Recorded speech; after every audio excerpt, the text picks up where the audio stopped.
我系王小琪，分享大家收看今边嘅趣味大会。看到我哋下后背系南投布里高工化工课嘅学生儿，佢哋非常认真哦。到礼拜六4点钟嘅那个化学嘅实验课程，都会像安样咧实际操作哦。所以讲了到国际学生儿读国际3年之内所学到嘅基础教育，系咪仅仅才毕业过后入到社会就做得眼皮掌握几多嘅条路呢？因为咧下眼皮去到讨论嘅现场，谈了到专家学者，还有国际嘅学生儿。穷下来快讲，开会了！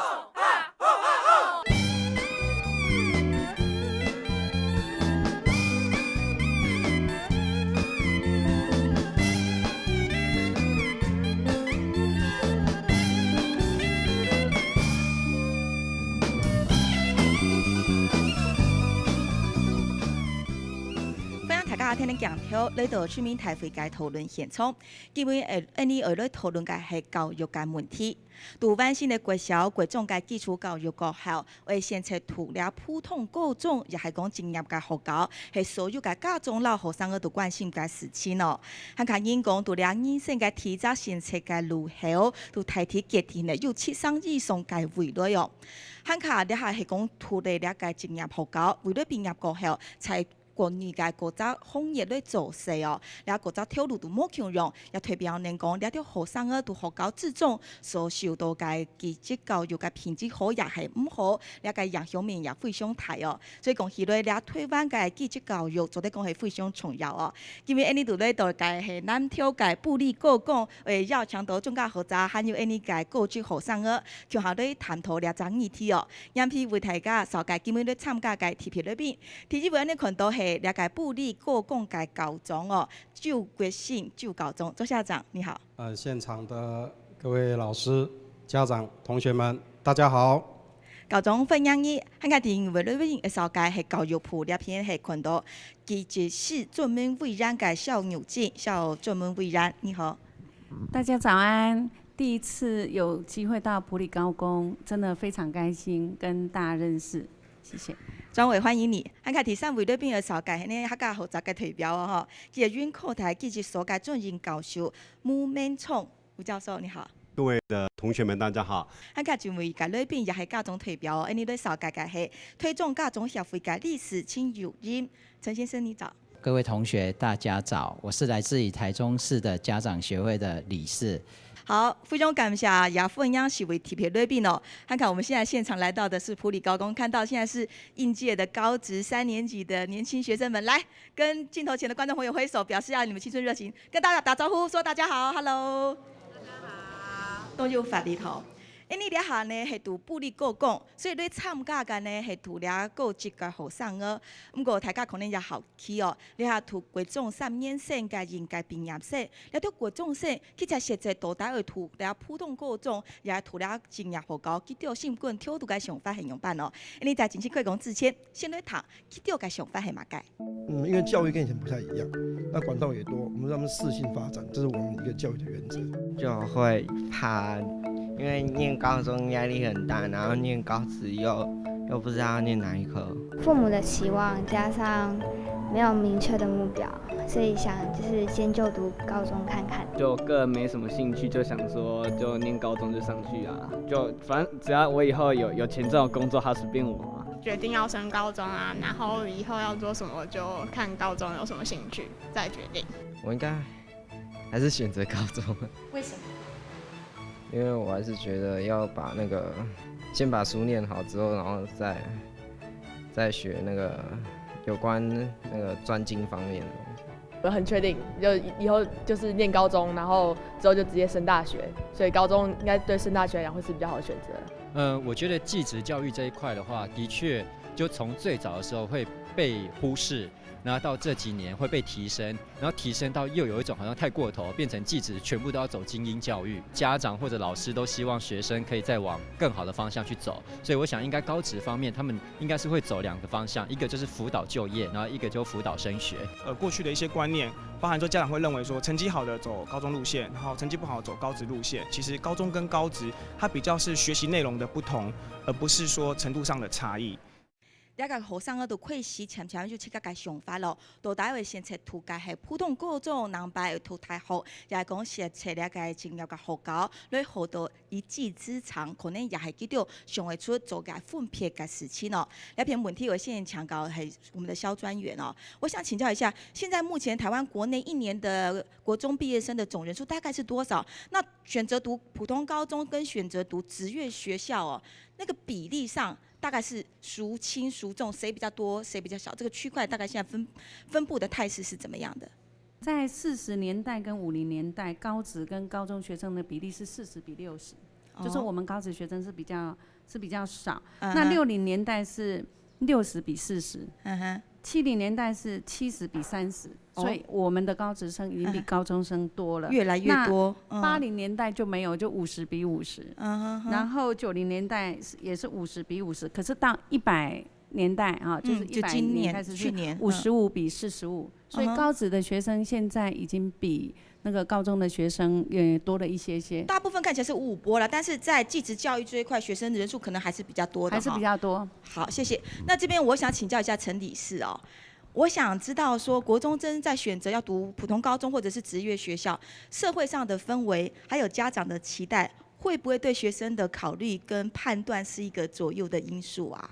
现在是一个比较多元的社会，有些家长应该是会尊重自己孩子的抉择，但是台湾的士大夫的观念还是一直没有办法突破，所以到现在都还维持这样的状况。是在学生家长这个部分哈，我觉得就是说，台湾在教育的这个体制里面，家长真的很关心教育的部分，他真正的能了解的，其实我们普遍研究出来不是很多。那除非是社会上比较，就是知识分子，或是他财经背景比较好的，他才能去帮孩子做选择。那如果是弱势的部分，我觉得这一个部分，可能在家长的这一个部分，他可以帮孩子去做分析的部分，我觉得是少的。是哈，周校长，你觉得其实哦，现在职校他们可以被选择的优点是在哪里？第一个，他可以在高职阶段之后就跟就业做一个接轨，他也可以直接就升科大。那现在的多元升学管道啊，给我们高职学生相当多的机会譬如说以我们学校 PR 值50%国中端进来，到最后我们产出的部分有少数真的是从技职体系学习到他的一个成就感，包括现在台大、成大电机跟建筑，我们都有博班的很优秀的校友，这是从高职的技职体系真正找到他们的春天，所以越来越多的一个国中学生最优质的部分，他也进到我们技职体系。跳下高中讲大概，很久动作嘅学生都会先测了解进入学校里头哦。你下你也来谈一下，跳下街区咯，了解国三界了解国中生哦，记到才选择咧读了解进入学校，记到个想法就很勇办，你看下袂个了头微笑。所以有部分的家长他其实是可以知道，就是说孩子培养一技之长，那去念那个高职，去念到4技，他可能会比他在大学。就是100%的一个录取率来得更好。就想学一技之长，就是高职然后不知道要学哪些科然后要报哪所学校也不确定不会，因为从小就对美术很有兴趣，对，所以就一直朝着路走。挣扎是因为那个时候真的不知道自己要什么，就是好像这个也行，那个也行，可是问题是始终是找不到一个比较专一的东西了，而且到最后也觉悟到说我不想要再过什么一样的生活，所以就想说选高职可能做一个改变。后面我是知道我一定会再继续求学怎么之类的，但是不可能直接就业，因为我觉得说这样学出来可能能力也不够，所以我必须再一步的深造。他当初如果是很仓促的情况之下决定也选这个科的，通常后悔的就是不适应的几率是很高的。可能对话个样片哦，那个问题为先抢搞，你个母搞秀哦。教授，我想请问一下，刚刚学生们也提出一个问题，在这个学问茫茫的学海之中哈，佢哋会选择到底哈为先学到了解基本嘅技术、基础技术之后，如果有兴趣再来回国继续念世纪二专，再来学习学识上的发展，还是说呢，先来学习理论，找到兴趣之后，将来再专攻？这个排序上，你对我们的学生有什么样的建议吗？我们今天谈的是技职教育的重要性，当然我没有意思要在这个时候哈来说，大学普通大学就是不好，也就是说同学们哈，如果你是从小就觉得你的记忆力很强，你的理论推导性很强，那个你当然去考一般大学，去继续读清大、台大，这当然是好事。但是我们过去的经验都发觉啊，我自己都是这样子。小学的时候呢，往往是好多讲的是抽象的东西，我们不容易理解；理论的东西不容易理解。那么技职教育呢，有一个好处就是透过技术的东西，让技术实作的东西的过程当中，让我们去理解那些理论的过程。所以技职教育它有个很大的优点，就是说我们学的东西是我们自己看得到的，我们正在操作的东西是可以用得上的。这是最大的特点。所以它最大特点就是说，把这个抽象性的知识转换成实用性的技能。然后以前我们也知道，其实过去技职教育最主要的目的啦，就会培养了解基础的技术人员，他可以学得一技之长，然后在毕业之后立刻就可以从校园走入社会来谋生。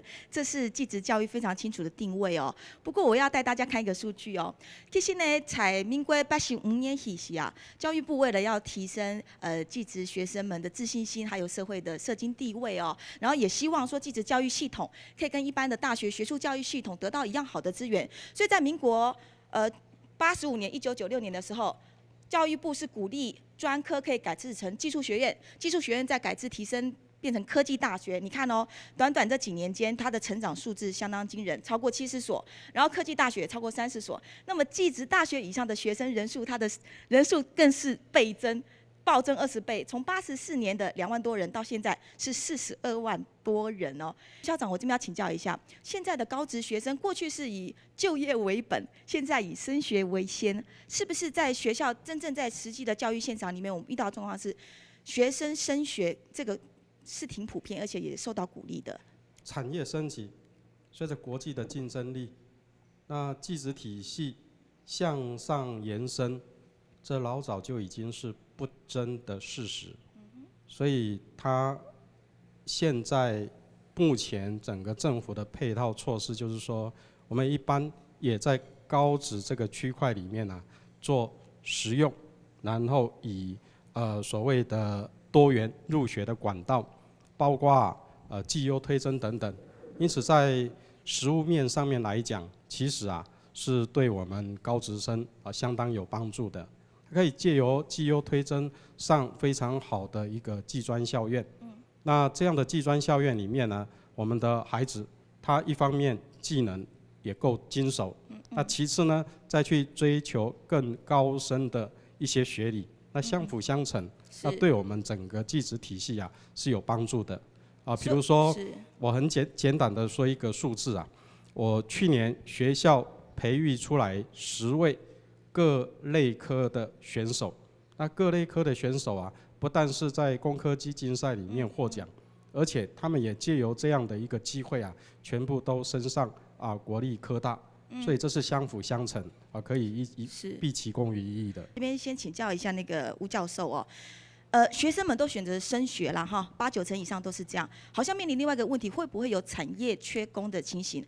的确是有这样的问题被探讨过，但是我真的要跟各位说明，也是跟年轻的同学们说明其实台湾的基层劳力的缺工的问题，大概不是因为学校制度的问题，而是比较重要的一点是说坦白说，好多家长都有一点点过度溺爱我们的孩子们了。那好多孩子们呢，对于未来充满了希望，这是一件好事。但是真的要务实。现在的，比方说是基层劳工的话，假设是30岁的话，是30岁的投入基层劳工的话，他们的父母亲往往大约是55岁、60岁这一批人。有一个研究是这样显示的，台湾正在是民国60年代经济起飞的时候，这也就是说现在民国45年到民国60年出生的这一代是艰苦打拼的，是非常辛苦的。但是这一批人呢，生出来的小孩大约就是现在，比方说18岁到现在30岁之间，有一个社会现象是。因为爸爸妈妈当年很辛苦的打拼，很辛苦，所以我现在要将所有的积蓄成就给小孩子，不要让我的下一代这么样的辛苦，导致于其实现在18岁到30岁之间的小孩子就会出现的父母亲过度保护，所以回归回来还是一种社会现象，可能核心家庭的数字变多了，然后父母的心态改变。那这边我要请教一下陈理事，你本身也是家长，同时你也是企业的老板，我这边请教一下，在请员工的时候，你自己的倾向和你的那么多年来的观察跟启用后的实验结果，喜欢聘用高职的毕业生吗？其实，在台湾的产业里面，我们所有的媒体跟我们的教育。都一直在讲科技产业。其实，在一个传统产业的，我是一个传统产业，我是一个做食品业跟做脚踏车业。脚踏车业是在全球我们独步全球，到目前台湾还是第一。但是在台湾的脚踏车业产生缺工的问题已经产生。今天其实政府跟教育单位要去考虑，为什么产业会外移？那只是简单的说，我们今天是需要劳力密集吗？不是。因为我们在职校的这一个的部分，在专业领域的时候，从来没有告诉孩子，我们到底要发展什么样的企业界的人才。我觉得这一个的部分，技职师这边真的要去思考。那再来，在普遍来讲，所有的传统产业觉得高职生跟专技生比大学生比较起来，他在现场的所谓的工作职场，他是肯吃苦的。哦，那大学生他们想的是要坐办公室。那试问，教育体制里面，你培养出来的学生有多少人可以到坐在一个工厂里面的办公室？那比例是非常低的。其实，在台湾的本体的一个体制里面，我觉得基层是要多的。不可能每个人都去做研究人员。不过这边问题我要问一下专员哦。事实上，针对这样子技职学校在升学方面，跟普通高中升大学的区隔性好像越来越模糊。随着现在规模都增加了，你看到世纪二专供过于求哦。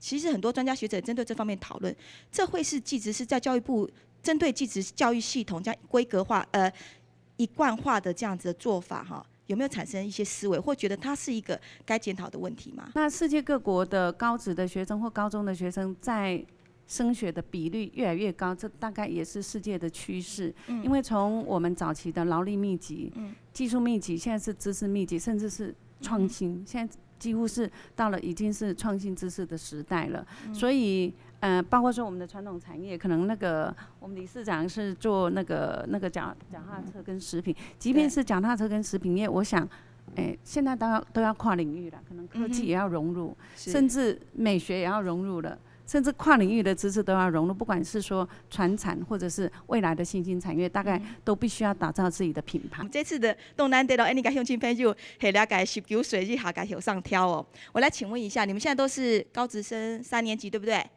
是吗？哈，好，我来问一下，你们要毕业了哦，选择要继续升学的，请举手。举高一点，我们大家看，等于是全部。好，那我先放下来，因为人数太多。选择直接就业的举手，有吗？哦，一位同学要选择就业，那就选择这个凤毛麟角的这一位，看看他的说法是怎么样。请问一下，你毕业以后你要做什么？工作。对，工作做什么呢？理财哥。啊？空肉饭。空肉饭啊？你为什么想要先选择新工作？就毕业完就在那边做，赚自己的生活费。哦，好，想说先赚钱，然后先谋生。可是你选的是机械科，可是去卖空肉饭，这之间的关系是觉得先找到一份工作可以糊口。对。那你将来会想在机械科这方面的专业继续走下去吗？没有。为什么？不想再升学。不想再升学，那将来会想要做机械科相关的工作吗？没有。也不会，是不是觉得学机械科的工作跟你的志向不合？卖空肉饭比较有意思。好，谢谢你，很害羞的一位应届毕业生。所以其实学生选择就业跟升学，刚刚其实陈理事有提到一部分是家庭因素啦哈。那我再问一下，这99%，如果以我们现在的采样数来讲，大部分学生都要升学，有没有人自愿愿意跟我说，选择升学的原因是怎么样？跟校长跟专员讲的一样吗？还是你自己有自己的想法？请举手。为什么想要选择升学？因为知道大学那个未来科技大学生活一定是比现在生活还要更多元化，所以再上去之后学到的东西一定是比学校学到的东西还要多的。对对。所以现在高职学的3年还不够，他还有学习企图心，还想继续学。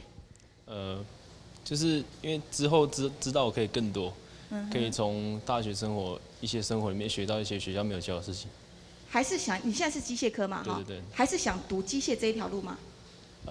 不知道。要再看，还是要看分发，是不是？对对对。那你不会坚持想要去读机械科吗？读的有没有兴趣？也还好，没有说特别有兴趣的。对。好，那你现在现阶段想到先去读4年的4技，那有没有毕业后大概一个轮廓想要做什么？轮廓朝自己兴趣发展，就是从音乐开吧。哦，从音乐。对对对。所以资讯卖空肉，机械读音乐，所以其实大家的想法我懂了。其实这产生一个很好的问题，其实技职教育出来不一定是要学以致用，很多东西是培养的一种概念哈。所以好，你是升学部分，谢谢你跟我们分享你的经验。还有没有其他的同学愿意跟我们分享你选择升学的原因？请举手。你为什么想要选择先升学，不要先就业出来磨练一下技术？因为不想那么快工作。那你想读哪一方面的？跟你机械科有关吗？还是继续机械科？所以你读完4年之后还会想，如果读完4年就要出来就业了呢，还是你会继续在网上念？我就想要就业了。就想要就业了。那你觉得现在就业跟4年后就业有什么不一样？学历吧。哦，你觉得学历会有影响吗？对。什么影响？就钱会比较多一点。好，蛮务实的哈，然后也觉得可能会比较好找工作。对。OK， 好，谢谢你。请问你是什么科系？资讯科。资讯科要不要有实作的时数？实习要哈。你知道你那时候进到学校之后就知道要升学了。对。那你就想说，既然要升学，会不会对一些实作课程没什么兴趣？还是会？还好哎。还好哈，会觉得先把分数拉高，读书比较重要吗？也会。是哈，那你这样对实作的时候会有用心去做吗？2个都要兼顾到。也不会怕累。不会。好，谢谢你哈。我们技职教育系统里面强调了很大一部分就是实作，因为要学习实际技术嘛哈。可是他们大部分都8、9成都以升学为主。那会不会学生在实作课程的时候，你叫他钣个金、换个轮胎、搬个冷气机，有时候会心不甘情不愿？还是说在学校的教育过程中，怎么样训练学生有扎好马步、稳扎稳打，做什么像什么的基本功，但是又持续朝升学路走？学校做法是怎么样？实际上我们同学应该都听我常常耳提面命的这一句话。我们现在讲求创新、创意，但是基本上要站在创新、创意之前啊，一定要扎稳马步，下好基础功。是。好，那这个部分呢，在我们学校里面啊，毋庸置疑，我学校的所有的老师啊，在实习课程里面是非常强化的，所以在我们学校目前多元在升到科大这个部分啊，我分析过，我们是以绩优推甄这个区块啊是非常亮丽的。那绩优的部分呢，就是他们也取得乙级证照，可以在升学的部分加15%的成绩啊。所以我们学生这个部分是很有兴趣。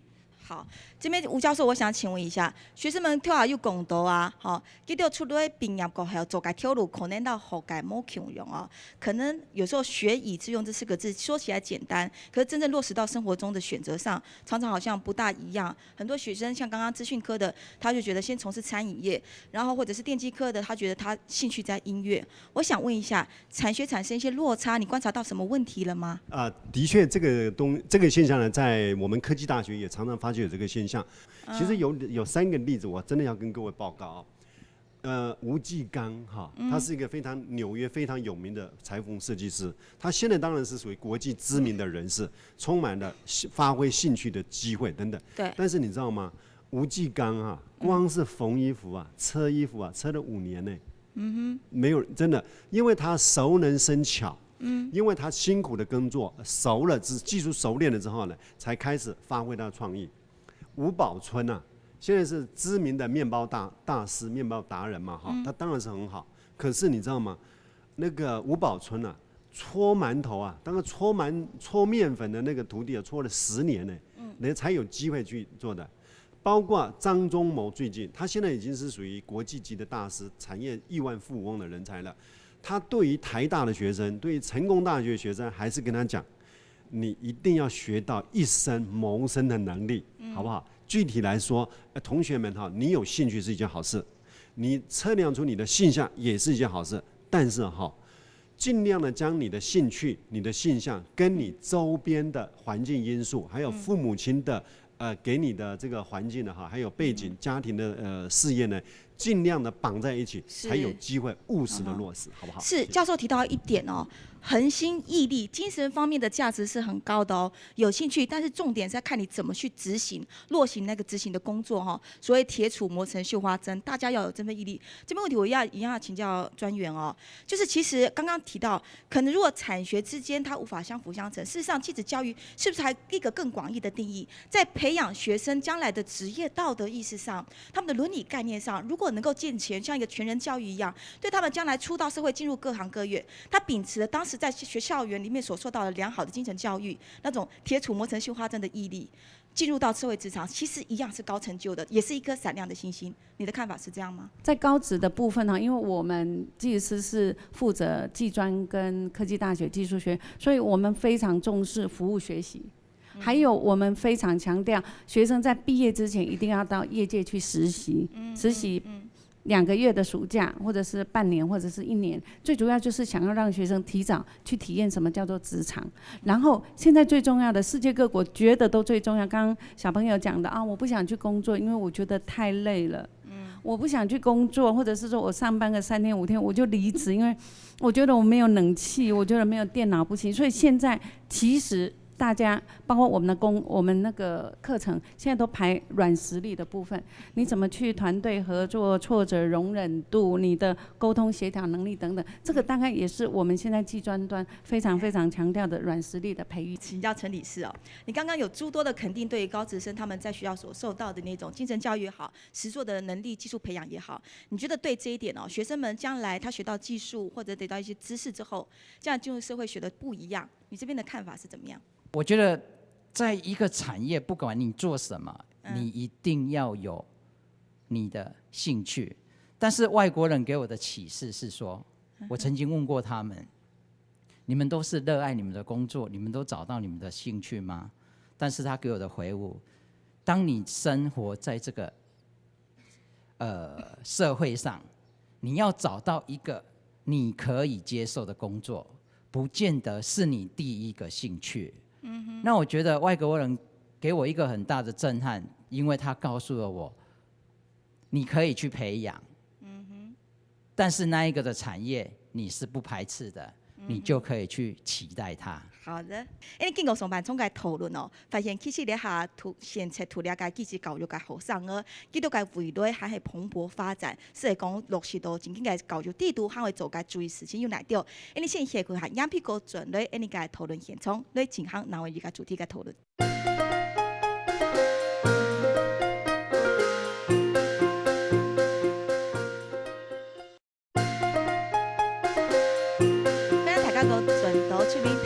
討論現場，因為根本係來到咧咱條界布里個講係來到高咱之中哦，為了探討嘅係技職教育嘅問題哦。因為你下台灣有講到有55%以上比例嘅學生兒，各種學生兒才畢業過後，佢哋所選擇嘅係除了專業學校哦，韓國當然專業學校所學出來嘅東西，為了對台灣嘅各種條路都係講係非常基礎嘅人力培訓哦，所以咧係非常重要嘅問題。因為個前行下半場嘅討論之前，先同大家咧看一個樣片，講嘅係就係咧個高級學生兒，佢哋為了求業嘅情況到底係樣辦先。林書豪喺美國打出的名聲，本青島年代初中生活的野外，感覺大企業馬前有前途。那現在最紅的是林書豪，那他会那么好，那以我的观念，他是因为功课好，还有家庭的教育的问题。我自己的选手面临升学跟就业，我的观念，除非这个选手有机会当上国手，否则我不大赞成他往体育院校这方面走。就像係培養認同線數，技職教育嘅核心價值就係培養學生嘅專長，其中工業技術嘅培養，對工商立國嘅台灣，高工限係培養人才嘅基礎。如喺工廠外移，產業提升嘅現況當中，工學變做係動人嘅可能，畢業嘅可能就成業嘅。你要分兩種啦，嚇，一種係學校國考嘅跟為培養嘅跟為目標目標啦，嚇。那像我哋學個汽車科，嗱某邊汽車廠合作嚇，10多年來，國泰汽車廠全部一概都由我哋嘅學生這個地方，有的汽車廠厲害有廠長，他很喜歡用敦煌的學。教育呢，不能捨棄了我們國家的一個根本的目標。到底我們國家是以工商建國，所以工商人才教育還是要培育。現在先進國家的一些例子哈，可以看到希臘的危機，還有西班牙的那個相關的危機，其實都代表他們在基層工商技術人力培育的不足，而引起他們所謂的基層的那種產業結構的變化。喺台灣科技業嘅人才需求係20%，服務業嘅人才需求係60%。同時，高職畢業以後去做服務業嘅佔70%。唔講學教嘅也係學生嘅未來嘅就業市場係極天可能嘅關鍵。馬本認受台灣未來嘅產業人才會釋放。服務業我們有需求，但過多的服務業哈，其實會讓我們國家整個的產業就會扭曲掉，而且會根基會不穩。也有很多人呢是以升學為導向，而不是就業導向，而真正進入實務、進入社會基層做實務工作的不多。因內農係大學學士碩士萬記錄，今年地方老年出名嘅鐵考，土木建築測量也對相關嘅可能才出現嘅，考嘅人含冇6-7年安多，係高學歷，本人人口數大，還係技職教育，以為十分嘅危機。其實鴉片地圖吼都點出一個動從一個問題，啲問題鴉片有在強調，那個蕭專員哦，專員我請教一下哦，我們知道現在高職大概所分的類科有30-40種這麼多，照道理講每一種科目都有它的就業市場才對吧？哈，那現在不過我們也知道這種服務業的產值大，需求量也大，這些畢業之後所產生這些產業上的失衡。培育出來40種類科這麼多不一樣技職的學生，可是好多都去走向服務業，你看到這個問題了嗎？技專校院端，我們如果說要核定它的科系，我們有一個所謂的總量，好，總量控制的那個作業要點，那學校在不管說他要增好或者是調整一些科系，他必須要報給教育部去核定。那教育部是怎麼核定的呢？因為我們有各部會的事業主管機關，各事業主管機關，他必須要去定他的產業發展跟產業發展的計劃。那我們要去審核各個技專校院的系科去做調整或者是整併的時候，其實我們就邀各部會。大家一起來看看說，哎，如果是以農業的部分，是不是符合現在農委會的那個產業的發展的需求？我們是用這樣跨部會的方式去核定那個系科的設置。那高職的部分這一塊，可能校長會比我清楚。校長這邊就要請你補充了哦。剛剛主持人提到的，就是服務業會那麼樣的蓬勃，其實我有一些概念啦。第一個就是它的入門門檻比較低。那第二個，媒體的誘導作用，剛剛也提到了，包括吳繼剛啊，包括我們阿基師啊，吳寶春等等，但是媒體播報的時間只有1分鐘、2分鐘，有沒有像我們吳教授提到的，他那個基本功、幾年的修功，這個部分是我們大家所不知道的，所以回歸到我們技職體系裡面啊，我想。很重要的一點就是敬業精神，那能夠吃得了苦，熬到最後，你有基本功，當你在這個部分經手之後，你再去跨領域的，再把相關其他的部分涵蓋進來，你就可以有非常好的一个创意。延续校长的问题，我要请教巫教授哦。其实我们现在看到很多高职生他们在参加各种，就像校长讲到的，全世界的设计展啊、发明展都是相金镀银的，成绩都很好。像这种小小的技职达人，现在技职达人在社会上的声望是很高的，不管是他的产值或者他努力的过程，都受人敬重。你觉得在高职教育里头哦，他学的各种各样的职业类科的技术训练，可是他刚刚学到的毅力哈，还有他的职业精神、伦理那些，是不是也是强化？如果说把这个内涵巩固好，学生的那种坚持的毅力、专心致志以那种毅力学习下来，对他将来变成一个技术达人这方面的路是值得取写，应该这么做的。是，这绝对是关键，这绝对是成功的关键因素。真的，我举一个例子给你听。现在进入职场跟学校教育真的不太一样。进入职场呢，是说你会什么，你有什么是别人无可取代的专业能力跟成就。举刚刚的例子给你听哈，林书豪，你看他打得很，他现在是职业篮球名将啊，可是林书豪他是学经济的，他不是学体育的。换言之，有些人认为说我的兴趣是打篮球，所以我去读体育系，我将来要成为体育名将啊。如果我没有当上体育选手、体育名将哈，就是国家对不起我。林书豪他谁跟他说过了？其实像林书豪，他现在是变成是无可取代的直男达人。关键不是因为他是学体育系的，关键是他虽然是学经济系的，但是重要的关键是他在职业篮球的技术方面，篮球的执着自我训练方面是别人无可取代的，所以他成就上去。换言之，真的刚刚跟专委哈还有校长真的是跟各位讲的非常非常好，也是我们的陈理事长跟各位讲的期待的非常的好哈。真的一个现象就你有兴趣说你想学什么，这是一件好事，帮你找到第一块砖找进去。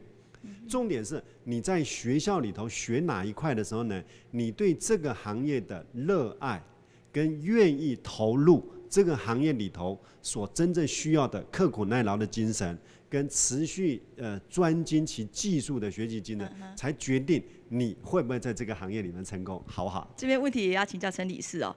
飞鸟在天，鱼在水啦，哈，行行出状元，你的看法呢？其实在未来的全球化的趋势里面，你一定要去找一个我刚刚重复讲过的你可以接受的工作。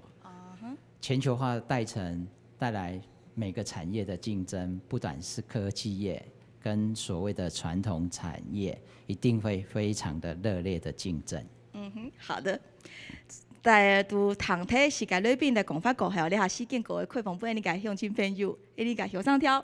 我现在一样把开讲的时间交给你们哦。我想回归请教一个你们最简单的问题哦。现在选择不管你们电机、木工、图文设计、控制还是资讯等等这么多不同类科的同学们，可以告诉我们吗？你在读了这3年之后，因为我知道你们都是高3的学生，告诉我们读完以后的心得，喜不喜欢这个科系？如果不喜欢，是不是曾经想过要换跑道？就是说，尤其在毕业未来的走向之后，想要改变，都欢迎有不一样的意见提出来。来，我们现在先请问一下，喜欢你所选择的科系，你觉得选对了路、走对了行的，请举手。举手我才好请教哈。刚刚有没有谁没有发言到的？好，这位同学，机械科都学些什么啊？机械科都学一些有关车床，还有 CNC 的，还有铣床、钻床，就一些机器。所以都也是要有一些苦力哈。对。要搬重的东西，喜不喜欢它？喜欢。为什么？为什么？你在国3的时候毕业的时候就选择它为你的第一志愿了吗？对。是哦。那学下来3年，觉得有所收获，那个收获是什么？收获就是让我学习到许多，就加工程序有些都需要动头脑想的，然后动头脑完之后还要那个实际去做，然后还要做到那个精准里面才可以有机会配合起来。就是头脑跟动作要一起使用。所以做出一个具体的成果，会让你跟其他以前国中的那一票一起玩长大的朋友，他们如果读普通高中的，你就觉得你们所学到的东西不一样，不太一样。你会有比较骄傲的感觉吗？一点点。一点点骄傲啦，所以你是觉得走对了路。好，谢谢你。好，还有没有其他同学也告诉我们说，你这学习3年来，喜欢自己选择的科系吗？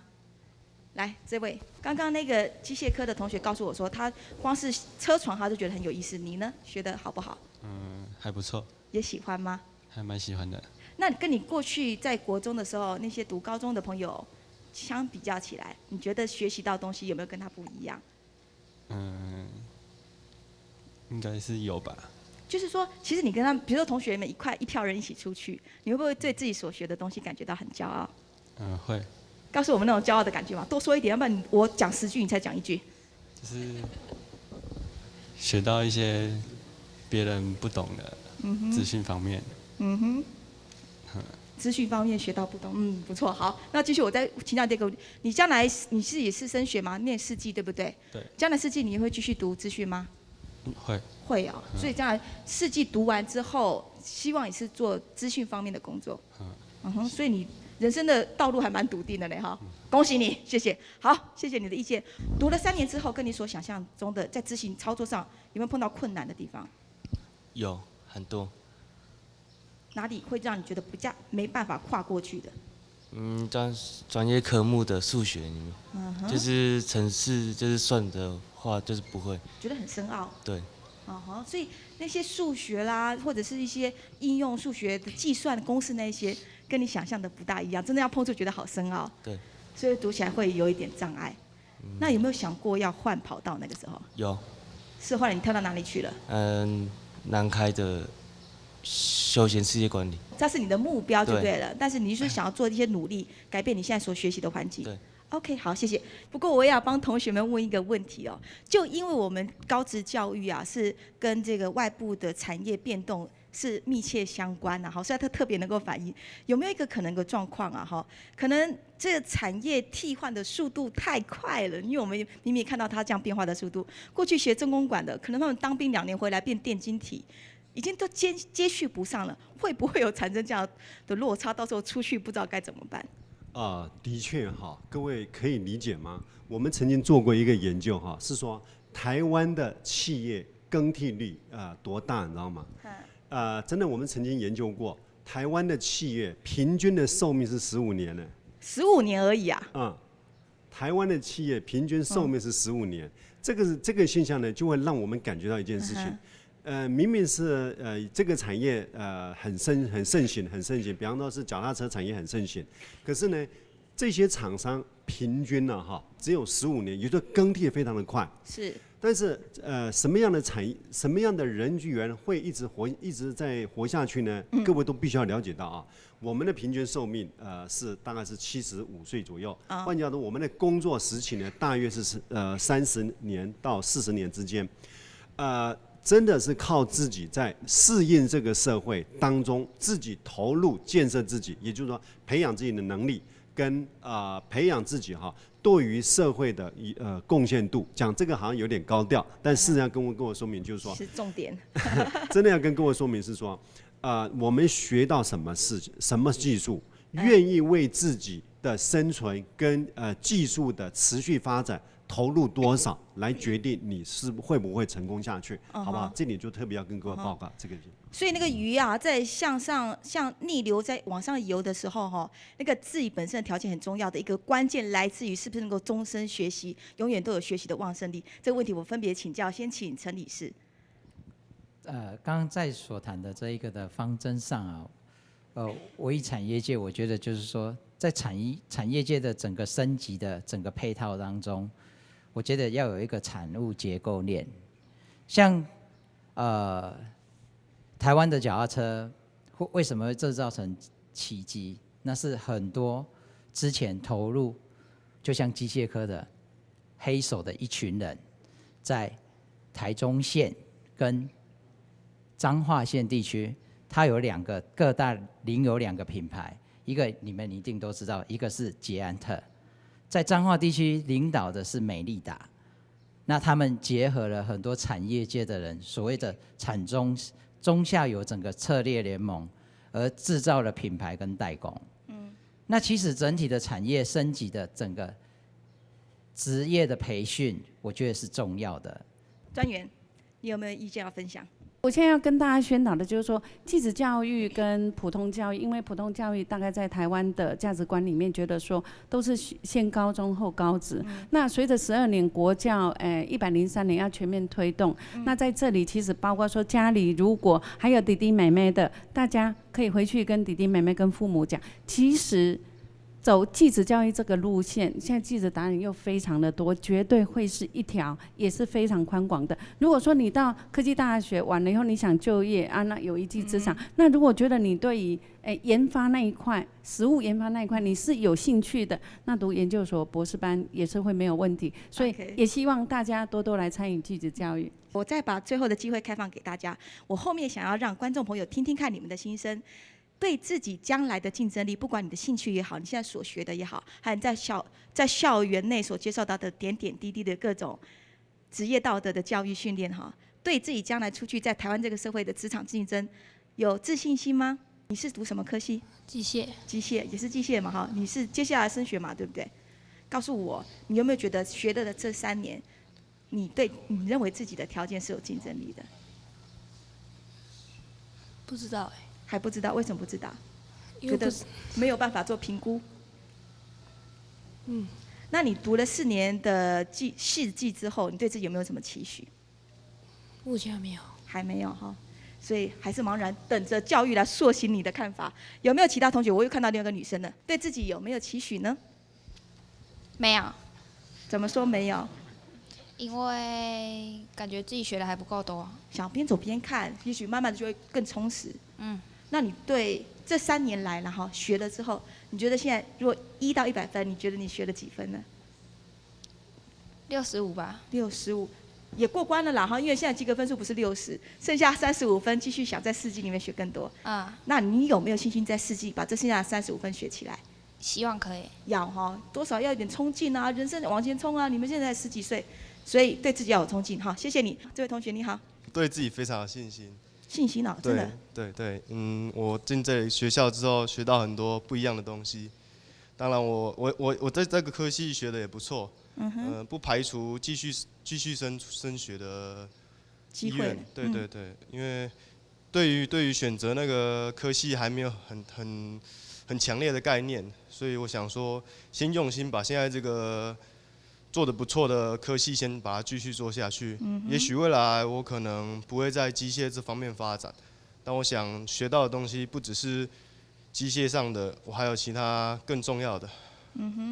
对。所以基础打好了，接下来就像刚刚教授们也提到，边走边看，希望吸收更多的知识来帮助你定型，然后将来可以做更多。对，不断的尝试。不断尝试，不断学习，然后学的精益求精，学得更好哈。好，谢谢这位同学，也感谢各位埔里高工的同学来分享哈。好像还有一个同学要跟我们分享意见的。好。我要跟教育部讲个家长的心里话，有一些东西，教育部的政策去推，那是不是可以更明显的告诉我们的孩子、我们的家长，你们的最终目标在哪里？其实希望定位更清楚一点，一样避免那种模糊迷惘的。真的，连我家长我都模糊的时候，18岁的孩子，你能期待他了解多少？这个部分真的是我希望教育部可以真正去推更清楚的路线。那不管高职也好，高中也好，试问一下，最后的出路在哪里？还是就业嘛？还是就业？只是说在技职里面，它是属于比较专业的。那所以我是希望说，在这个的规划上面，教育部真的带领的不只是家长，还是孩子，甚至于是一个产业的部分的联系。这个部分是。所以你的亲身经历里面看到孩子进入高职，接受3年的教育之后，将来升学也好，或者是直接就业也好，你希望他在做到顶尖，就不怕未来没有就业市场啦。其实，在你的期望是这样。答案是肯定的，但是我必须要反映一件事情：高职3年下来，其实它不足以就业，因为第一个时间点的磨练，很多东西从你不清楚，从第一次接触。到你到就业里，你说觉得3年他可以吗？台湾的竞争力，台湾的孩子没有这么能干啦，真的，所以要继续拼就对了啦，绝对一定要继续拼。好的，真的在这方面，不只是同学要努力，我觉得教育部真的也要努力。好，谢谢这位家长的分享哦。不止同学要努力，教育部的指导方针跟定位明确，也都是给我们很重要的一个推手哦。好，非常感谢乡亲朋友，你甲校长提出按多个想法，了下时间前后头了偏要的长推档的里边，针对今日的讨论，还有学生的家长的反应来做出每个回应哦。我们就先从周校长开始好了。大家好，我想哈，那个技职教育最后的一个统计数字结果啊，跟我们高中教育啊，应该是已经可以分庭抗礼。那我们刚刚也有家长提到，最终的目标啊，仍然是以就业。那3年如果不足以磨练到我们同学能够无缝的就业接轨的部分啊，校长在这边呢也期待我们同学再接再厉啊。如果平常跟同学鼓励的基础功下得深，蹲得低，你将来你就跳得远。好，在高3的这个应届毕业前夕啊，校长祝我们所有的同学啊能够鹏程万里啊，前途光明。谢谢。谢谢校长。委员，祝大家身体健康，万事如意，然后每天都很开心。接着吴教授，其实要跟各位说明一下哈，找到自己喜欢的事情很重要，但是重点是要多跟家长谈一谈，多跟老师谈一谈，千万不要自己蒙在心里想。好，第二个部分就是说，好多事情这个社会是你可以发挥你的空间的，但是重点是你要先投入装备自己，建设自己。好不好？再来，你制定发展说你将来要走到哪里去的生涯目标的时候，好好的想一件事情，这个目标是不是你自己努力就可以达到的，还是一定要有周边人配合你才能达到的？再来，你也可以想一想，我愿意为这个目标的达成付出多大的代价，机会不会空白的掉在你身上，好不好？真的彼此共勉一下，谢谢。机会留给有准备的人。最后，陈理事。非常高兴今天参与这样子的一个讨论。那我祝这里所有的孩子们可以自己找到自己可以一个接受的产业，可以持之以恒。但是我也希望我们的教育的本质里面，可以多多帮忙孩子去找出他自己的性向。尤其在职校的这个部分，我觉得国中的那一个部分，在辅导孩子在找寻性向的那一个部分是非常重要的。其以高职的孩子已经不简单，他比高中的孩子提早选择他自己人生的职场方向。是，我觉得你们非常的了不起，谢谢。所以各位同学哦，蹲低一点，吃饱一点。学习多一点，更专心一点，用功努力。其实就像家长那个陈理事提到的，你们在做人生第一个关卡的选择，就是很勇敢做的选择。希望接下来保持毅力，继续努力哦。今天出面台非常欢喜来到了解南投界布里公公，然后了解向后上挑，也是你国家未来的主人翁，好好的探讨了解议题。感谢四位来宾，感谢大家收看，祝大家平安快乐，下年再会。